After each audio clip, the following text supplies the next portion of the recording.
ਇਹ ਮੋਟਰਸਾਈਕਲ, ਇਹ ਕਾਰ ਤੁਹਾਡੀ ਨਜ਼ਰ ਵਿੱਚ ਇਹ ਕੀਮਤੀ ਹੈ, ਮੇਰੀ ਨਜ਼ਰ ਵਿੱਚ ਇਹ ਕੀਮਤੀ ਹੈ। ਇਹ ਮੇਰੇ ਔਖੇ ਵੇਲੇ ਦੀ ਯਾਰ ਹੈ। ਇਹ ਕੋ ਘਿੰਨਣ ਵਾਸਤੇ ਮੈਂ ਚੰਗੇ ਭੱਲੇ ਪੈਸੇ ਇਕੱਠੇ ਕੀਤੇ ਹਨ, ਆਪਣੇ ਦੋਸਤ ਦੀ ਮਿਹਨਤ ਕੀਤੀ ਹਮੇ, ਅੱਧੇ ਪੈਸੇ ਦੇ ਕੇ ਸ਼ੋਰੂਮ ਤੋਂ ਉਧਾਰ ਤੇ ਛਿੱਕੀ ਹਮੇ। ਇਹ ਵਜ੍ਹਾ ਕਨੇ ਇਹ ਮੋਟਰਸਾਈਕਲ ਬਹੁਤ ਮਹਿੰਗੀ ਹੈ ਤੇ ਮੇਰੇ ਕੋ ਬਹੁਤ ਪਿਆਰੀ ਹੈ।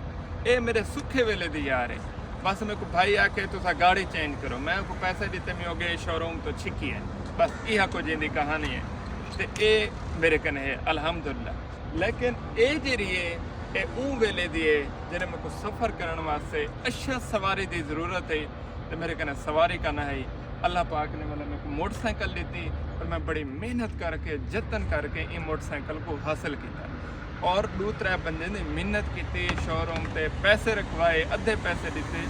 मतलब अगले 3-4 महीने अपना पेट कट के पैसे इकट्ठे करके अखराजात घटा के भलाई मोटरसाइकिल के पैसे लवाए।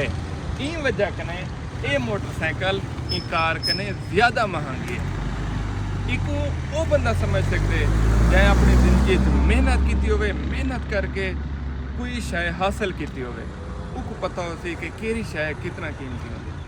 तुम्हारी जिंदगी ऐसी एक शय जरूर हो सी जी सोने कने ज़्यादा महंगी हो सी, गाड़ी कने ज़्यादा महंगी हो सी। जमाने के नज़र उनका मुल बहुत घट हो सी, लेकिन तुम्हारी नज़र उनका मुल बहुत ज़्यादा हो सी। मेहनत की करो, लेकिन अपनी औकात, अपना वक्त, अपने हालात नहीं भूलना।